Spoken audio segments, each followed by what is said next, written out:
Hello guys, कैसे हैं आप लोग। मैं हूं श्रवण पांडे। अपने इस KTQ सीरीज को आगे बढ़ाते हैं और क्वेश्चंस को डिस्कस करते हैं। चलिए, आज का पहला सवाल, कौन सा ऐसे रेगिस्तान है जिसमें सोना बहुत मात्रा में पाया जाता है। ठीक है, यानी सोने के रिजर्व्स के मामले में बहुत समृद्ध है। तो इसका आंसर होगा अटकामा डेजर्ट, जो कि साउथ अमेरिका जो कॉन्टिनेंट है उसमें मिलता है। ठीक है, साउथ अमेरिकन कॉन्टिनेंट में है। चलिए, हम एक फैक्चुअल सवाल था, याद होना चाहिए। चलिए अगले सवाल की तरफ चलते हैं। The smallest island country in the Indian ocean. देखो, ये आइलैंड कंट्रीज या आइलैंड के बारे में बहुत सवाल आते हैं। ठीक है, तो हमें पहले तो इसका जवाब पता होना चाहिए। जो हमारे इंडियन ओशन में सबसे छोटी सी आइलैंड है वो है मालदीव्स, जिसकी कैपिटल है माले। ठीक है, और अगर यहाँ ऑप्शन 4 की बात करें तो ये 4th लार्जेस्ट आइलैंड है टोटल वर्ल्ड में, 4th लार्जेस्ट है। ठीक है, अगर यहाँ पे देखो कुछ सवाल ऐसे आते हैं जो आइलैंड पे बेस्ड सवाल होते हैं। ठीक है, तो एक तो सवाल होता है कि लार्जेस्ट बाय साइज। ठीक है, इसके क्रम को सजाने के लिए आता है। तो इसमें पहला जो है वो तो हमारा ग्रीनलैंड है, सबको पता होगा कहां पे है। एक तो ग्रीनलैंड है, दूसरा जो है वो न्यू गिनी है। ठीक, ऑस्ट्रेलिया के ऊपर एक आइलैंड है जो कि न्यू गिनी है, और तीसरा जो है वो बोर्नियो है। ठीक है, बोर्नियो आइलैंड जो कि इंडोनेशिया के अंडर आता है, और फिर एक चौथा जो है जो इसमें ऑप्शन दिया हुआ है मडागास्कर। और ये अक्सर सवाल जो है वो आता ही आता है इनको अरेंज करने के मामले में। ठीक है, एक और सवाल आइलैंड के लिए आता है कि कौन सा, मतलब किसके पास सबसे ज्यादा आइलैंड है, मोस्ट नंबर ऑफ आइलैंड्स। ठीक है,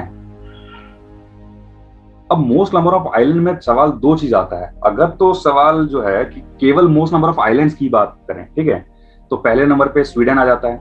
ठीक है, फिर दूसरा होता है नॉर्वे।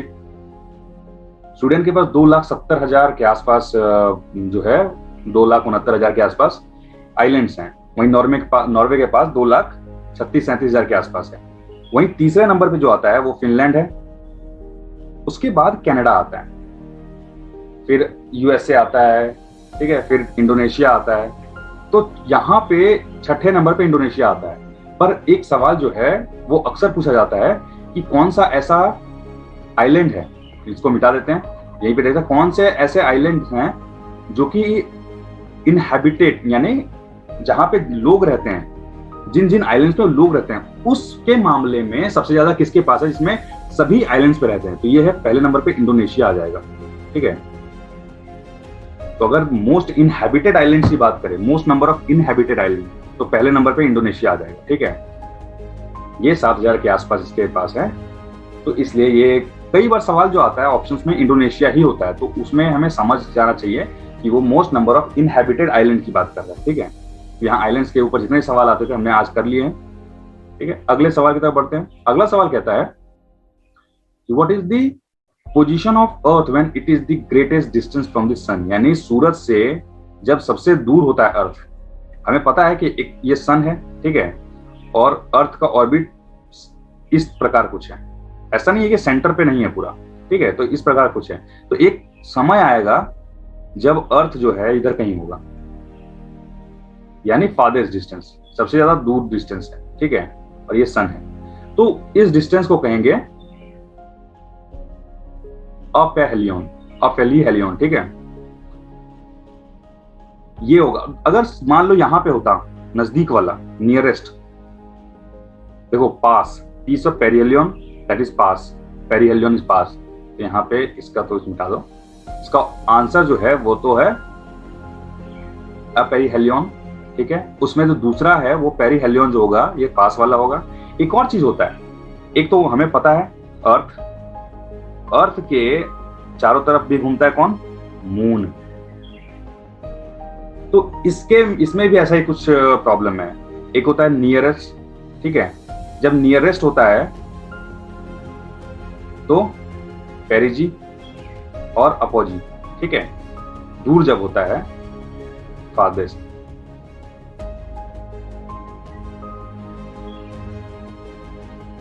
ये ऐसा कुछ होता है। ठीक है, इनके बारे में भी याद रखना। हाँ, अदर ऑप्शंस के बारे में देख लेते हैं। एंटीपोड क्या होता है? एंटीपोड क्या होता है कि एक केस देखो, मान लेते हैं अर्थ है, ठीक है।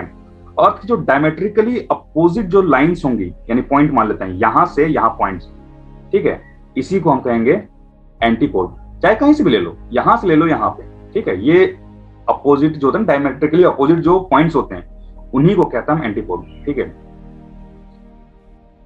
ये था हमारा तीसरा सवाल।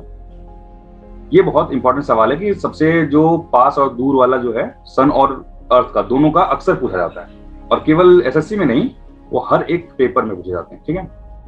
अगला सवाल कहता है कि which of the following is not provided in the constitution. पहली बात तो हमारे कॉन्स्टिट्यूशन में कौन कौन सी चीजें नहीं, मतलब कौन सी इनमें से पोजीशन है जिसको मेंशन नहीं किया गया है।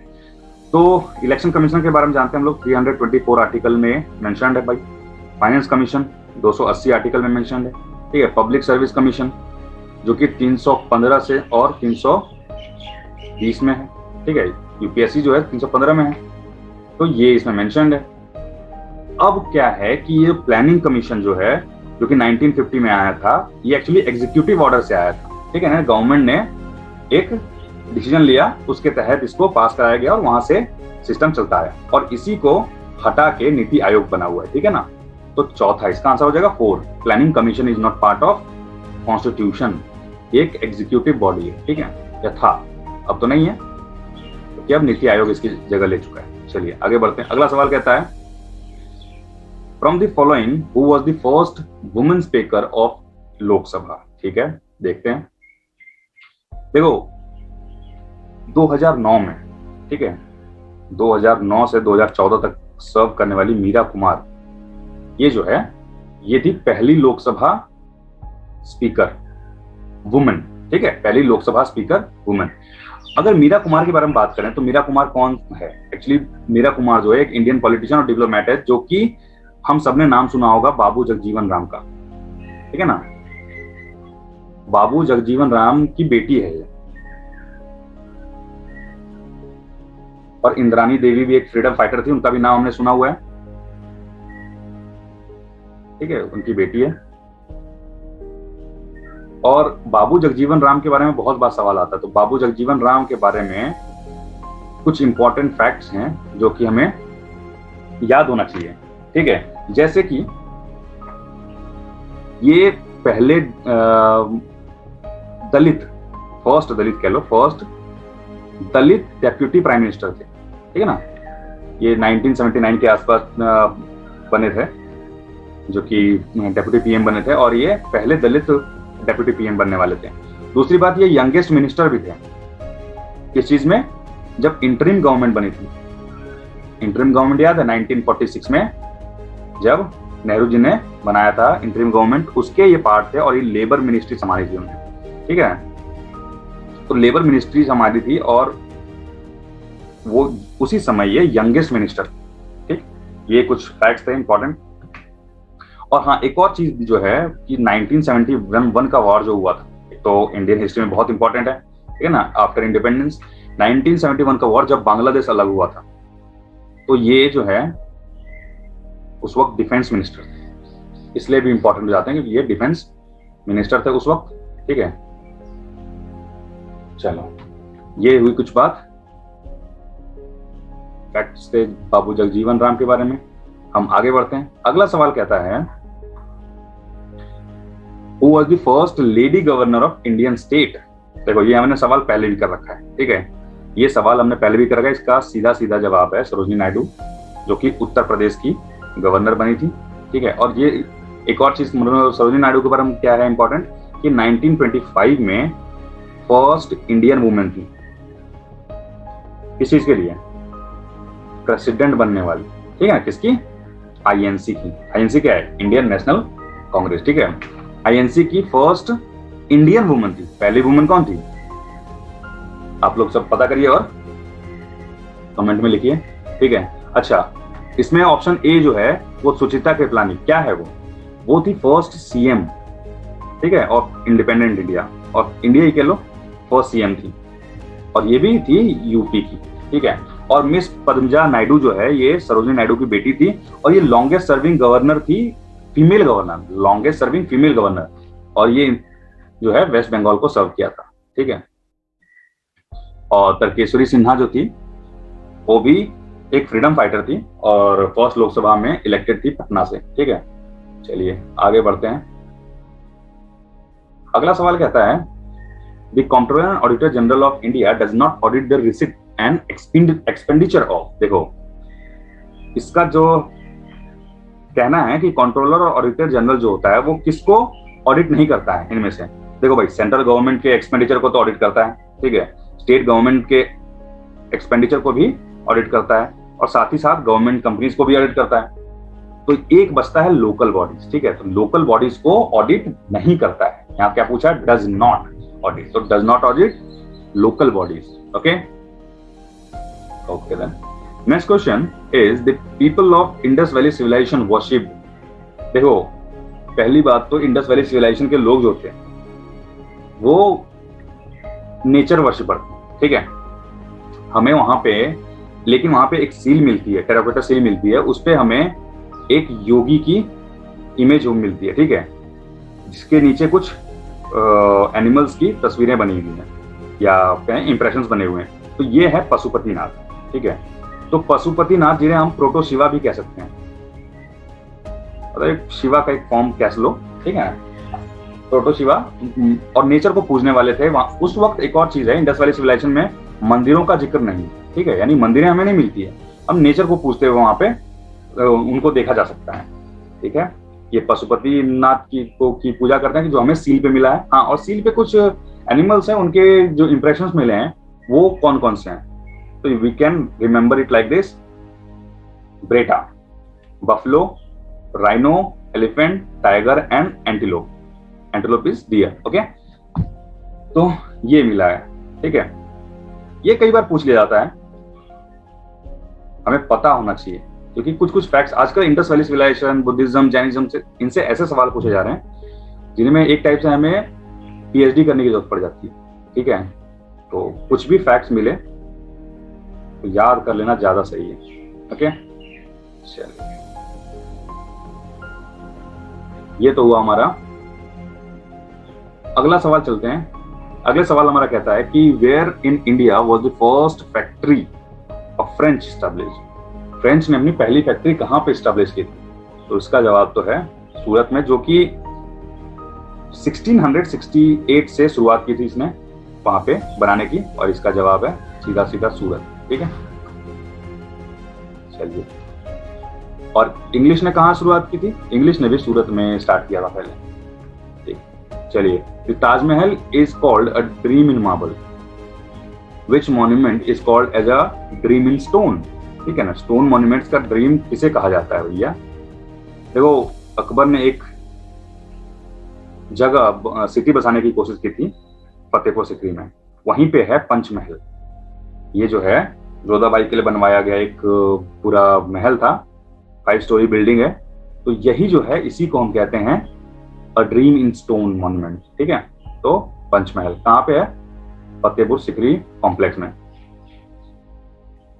और अकबर का ये एक ड्रीम प्रोजेक्ट था जिसको बनवाया उसने, पर यहाँ पे क्या है कि वाटर स्कैर्सिटी होने के कारण, रीजन ये है कि देखो आसपास की एरिया ऐसे लो एरिया है, ठीक है, और ऊपर जो है वो थोड़ा माउंटेनियस रीजन है, थोड़ा अप हिल है। और जो अकबर ने कोशिश की वो इस वाले एरिया में बनाने की कोशिश की। अब यहाँ पे पानी चढ़ाना एक डिफिकल्ट टास्क था, और यहाँ पे पानी को संग्रहित करने का भी कोई साधन नहीं था, और आसपास कोई नदी भी नहीं था जहाँ से हम उसको कर सकें, ठीक है। तो यहाँ पे पानी स्टोर कराने का बस यही हो सकता था कि यहाँ पे बड़े बड़े रिजर्वायर खोदे जाएं, पर वो भी एक तो ये एरिया है जहाँ पे पानी भी कम बरसता है, तो इसलिए यहाँ वाटर स्कैर्सिटी होने के कारण वापस छोड़ के चले गए, ठीक है। तो एक टाइप से ये ह्यूज फेलियर था।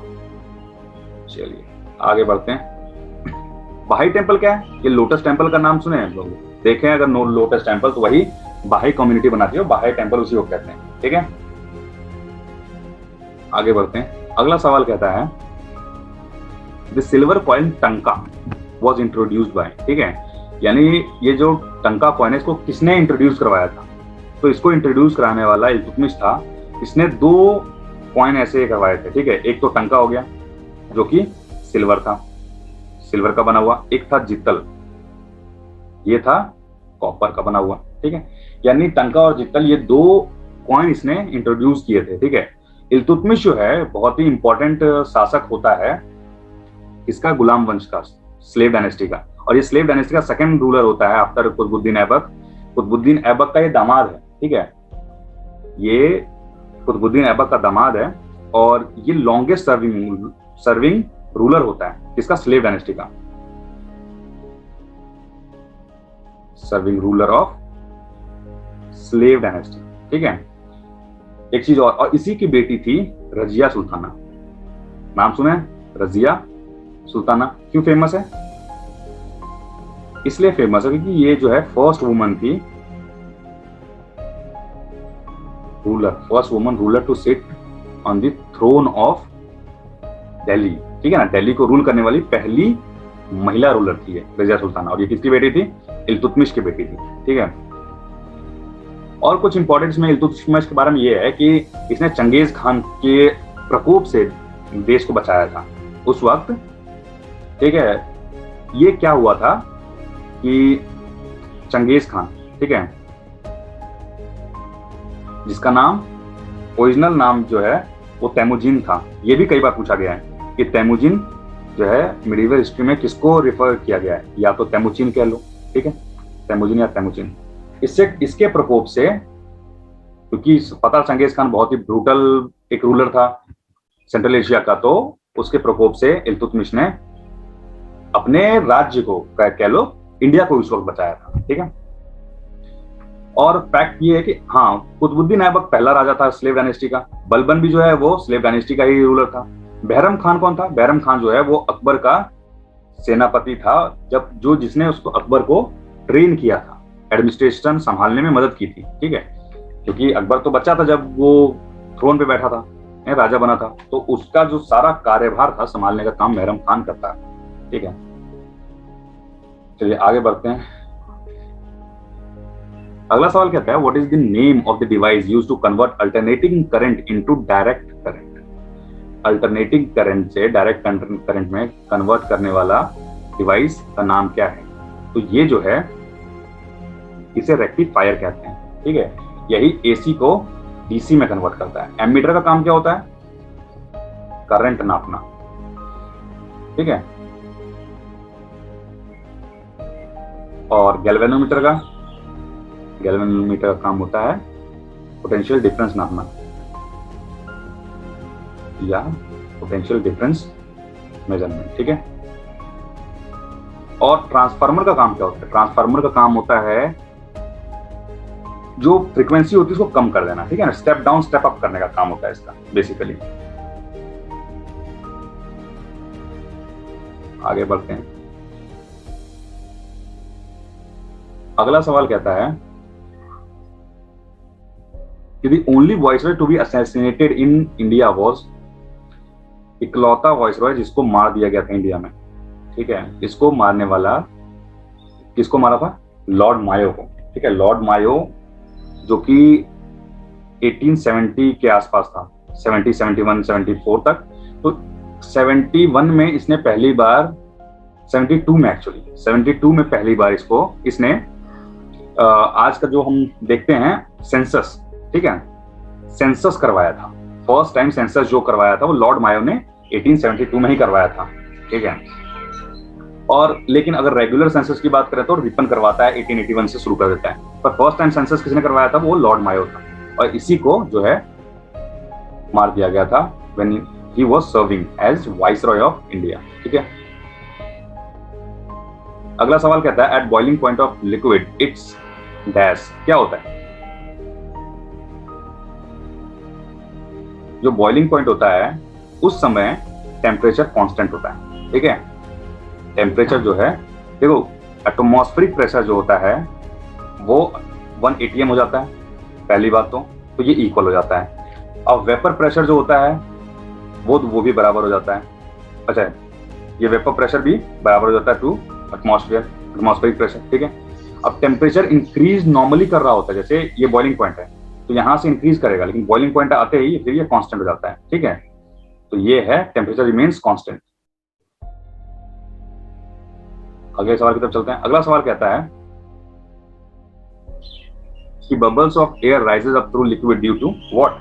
देखो ये जो कारण है, इसका कारण विस्कोसिटी और बुयंसी है। इस कारण से ही बबल जो है, जो कि पानी में एयर के आने से बनता है, वो ऊपर की तरफ उठते हैं। उसका कारण क्या है? विस्कोसिटी, पानी की विस्कोसिटी और बुयंसी। ठीक है, बुयंसी क्या है? एक फोर्स है। चलो अब अगला सवाल कहता है कि जोलाइट क्या है। भाई जोलाइट जो है एक इस प्रकार का मिनरल है जिसमें सोडियम, एल्युमिनियम और सिलिकेट का कॉम्पोजिशन होता है, मिले होते हैं। ठीक है, इन तीनों का मिला हुआ एक कंपाउंड है और ये बेसिकली पोरस होता है। ठीक है, काफी पोरस होता है, इसलिए इसको कह सकते हैं हाइड्रेटेड सोडियम एल्युमिनियम सिलिकेट को ही हम जोलाइट कहते हैं। ठीक है, इसके अलग अलग, एक्चुअली सोडियम ही हम नहीं कह सकते, यहाँ पे अलग अलग ये बन सकते हैं कैटायंस, जैसे सोडियम पोटेशियम भी बन सकता है, मैग्नीशियम भी बन सकता है, तो अलग अलग कैटायंस बनते हैं। ठीक है, तो उनके कारण ही जो सॉल्ट बनता है, मिनरल बनता है, उसी को हम कहते हैं जोलाइट। आगे बढ़ते हैं। अगला सवाल कहता है कि which enzyme is present in all members of the animal kingdom except protozoa. भाई ये है अमाइलेज। ठीक है ना, ये अमाइलेज जो है यही सब में प्रेजेंट होता है। ठीक है, एक्सेप्ट प्रोटोजोआ। तो अमाइलेज का काम क्या होता है? अमाइलेज का काम होता है बेसिकली खाना पचाना। ठीक है, नॉर्मल सी अगर लैंग्वेज में कहें तो खाना पचाना। तो इसको अगर साइंटिफिक लैंग्वेज में कहें तो कॉम्प्लेक्स जो कार्बोहाइड्रेट होता है, ठीक है ना, उसको ब्रेक डाउन करता है इनटू सिंपलर वन। इसमें सिंपलर शुगर में कार्बोहाइड्रेट टूटता है, वो ग्लूकोज में ही बनता है ना, सिंपलर शुगर। ठीक है, ये हुआ। अच्छा, अगले ऑप्शंस को भी हम देख लेते हैं। तो अगला ऑप्शन क्या कहता है कि रेनिन क्या है। देखो रेनिन जो है किडनी से रिलीज किया जाने वाला एक एंजाइम है। ठीक है, इसका काम जो है वो बीपी को नॉर्मल रखना है, ब्लड प्रेशर को रेगुलेट करना है। ठीक है ना, तो ये सिंपल सा है कि रेनिन का काम क्या है? किडनी द्वारा सिक्रेट किया हुआ एक एंजाइम है जिसका काम बीपी को बस मेंटेन करना है। ठीक है ना, रेगुलेट करना है। अच्छा, पेप्सिन क्या है? पेप्सिन जो है वो एक मतलब एंजाइम है जो प्रोटीन को डाइजेस्ट करता है। ठीक है ना, सिंपली कर लो कि पेप्सिन और प्रोटीन। ठीक है ना, प्रोटीन को डाइजेस्ट करता है, स्टमक में रिलीज होने वाला। और इंसुलिन क्या है? इंसुलिन हम लगातार 3 वीडियो में पढ़ चुके हैं। शुगर लेवल को करता है रेगुलेट इन ब्लड। ठीक है ना, ये क्या एक हार्मोन है जो कि शुगर लेवल को ब्लड में रेगुलेट करता है। ठीक है, ये कुछ फैक्ट्स थे। देखो बायो के सवाल काफी ज्यादा पूछे जाते हैं और ऐसे ही सिंपल सिंपल सवाल पूछे जाते हैं। ठीक है, तो इनको याद करना बहुत जरूरी है, हर पेपर में लगभग पूछा जाता है। अगला सवाल कहता है कि lacrimal glands are situated in the. अब ये होता क्या है? देखो लैक्रिमल ग्लैंड एक ऐसा ग्लैंड है जो आंखों को नमी प्रोवाइड करता है। ठीक है, जैसे ये आई है तो इस पोर्शन पे होता है, आई इस पोर्शन पे होता है। तो इसका काम बेसिकली है आई को टीयर्स प्रोवाइड करना ताकि ये नमी इसमें रहे। ठीक है, और इसको वॉश करते रहे, मतलब कुछ भी जाए तो इसको वॉश कर देता है एक टाइप से। तो इसका काम क्या है? टीयर को प्रोड्यूस करना। ठीक है ना, तो आंसुओं को, टेसुओं को ये निकालता है, मतलब। चलो अगला सवाल कहता है कि the chairman of public account committee of the parliament is appointed by the dash. अब पब्लिक अकाउंट कमिटी जो है उसके चेयरमैन को कौन नियुक्त करता है? इसको चेयरमैन को नियुक्त करने का काम स्पीकर का है। ठीक है, अगर पब्लिक अकाउंट कमेटी के बारे में बात करें तो इसमें टोटल 22 मेंबर होते हैं। ठीक है ना, जिसमें 15 लोकसभा से होते हैं और 7 जो होते हैं वो राज्यसभा से होते हैं। और सारे मेंबर 1 साल के लिए चुने जाते हैं और proportional representation with single transferable vote, जो पैटर्न ऑफ इलेक्शन है उसको फॉलो करते हुए होता है। ठीक है, सिंगल ट्रांसफर, चलो ठीक है। और इसमें क्या है कि इसका जो मेंबर होगा वो मिनिस्टर नहीं हो सकता। No minister can be member. ठीक है, यानी कोई भी मिनिस्टर इसका मेंबर नहीं बन सकता, ये इसकी एक खास बात है। और इसका जो चेयरमैन होगा उसको स्पीकर नॉमिनेट करती है। ठीक है, इसी के साथ एक दो और भी हैं, जैसे कि एस्टिमेट कमेटी, ठीक है ना। अब एस्टिमेट कमेटी के बारे में कई बार सवाल पूछ लेगा। ये कमेटी 3 हैं, उनके बारे में अक्सर सवाल पूछता है। तो पैक्ट के बारे में जान लिया। इसमें भी क्या होता है, इसमें 30 मेंबर्स होते हैं, ठीक है, और सारे के सारे लोकसभा से, ऑल फ्रॉम लोकसभा, ठीक है, ये सारे के सारे लोकसभा से होते हैं। और एक और सवाल इसके बारे में पूछा जाता है कि पहली बार एस्टिमेट कमेटी जो है वो कब बनी थी। फर्स्ट जो एस्टिमेट कमेटी है वो 1921 में बनी थी, ठीक है। लेकिन अगर बात किया जाए कि फर्स्ट इंडिपेंडेंट इंडिया में, तो फर्स्ट इंडिपेंडेंट इंडिया में 1950 में बनी थी, और वो भी किसके रिकमेंडेशन पे, जॉन मथाई। उस वक्त जो है ये मिनिस्टर थे इंडस्ट्रीज वगैरह के, ठीक है। तो इन्होंने रिकमेंड किया था एस्टिमेट कमेटी का फॉर्मेशन। तो ये कुछ फैक्ट्स थे एस्टिमेट कमेटी के बारे में। एक और कमेटी है जो कि पूछा जाता है अक्सर, और उसका नाम है सेंट्रल पब्लिक अंडरटेकिंग, ठीक है ना, कमेटी ऑफ पब्लिक अंडरटेकिंग।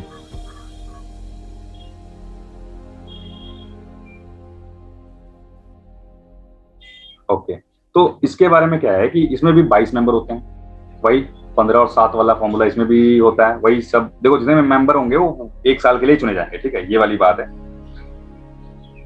ये। और एक और चीज, ये पब्लिक कमेटी जो है, ये पब्लिक अंडरटेकिंग कमेटी जो है वो पहली बार 1964 में बनाई गई थी, और ये किसके रिकमेंडेशन पे बनी थी, ये बहुत इंपॉर्टेंट है। ये 2-3 बार सवाल पूछा गया है। रिकमेंडेशन दी गई थी कृष्णा मेनन कमेटी, ठीक है, कृष्णा मेनन कमेटी ने इसको रिकमेंड किया था फॉर्मेशन को। और एक और चीज, इसका जो बनेगा चेयरमैन, ठीक है ना, वो केवल लोकसभा का चेयरमैन होगा, मतलब लोकसभा का मेंबर होगा, मेंबर ही चेयरमैन बनेगा, ओनली चेयरमैन, ठीक है ना। ये तो ये था हमारा 19वां सवाल। अगले सवाल की तरफ बढ़ते हैं। पहले आज का आखिरी और 20वां सवाल कहता है, और शायद हमारी सीरीज का आखिरी सवाल है, ये कहता है कि कौन सा ऐसा सिस्टम है टैक्सेशन का जिसमें पुअर सेक्शंस को हाई टैक्सेशन पे करना पड़ता है और रिचर सेक्शन को कम, ठीक है। तो ये टैक्सेशन सिस्टम जो है वो रिग्रेसिव टैक्सेशन सिस्टम कहलाता है, ठीक है, यानी गरीबों पे उस टैक्सेशन सिस्टम का मार ज्यादा पड़ता है और अमीरों पे उसका असर कम होता है, ठीक है। यही है रिग्रेसिव टैक्सेशन सिस्टम, ठीक है। चलिए, ये हुआ हमारा सीरीज खत्म। फिर मिलते हैं अगले किसी वीडियो पे, ठीक है। चलिए, तब तक सेफ रहिए और हमारे चैनल को सब्सक्राइब कीजिए, लाइक करिए और शेयर करिए। Thank you.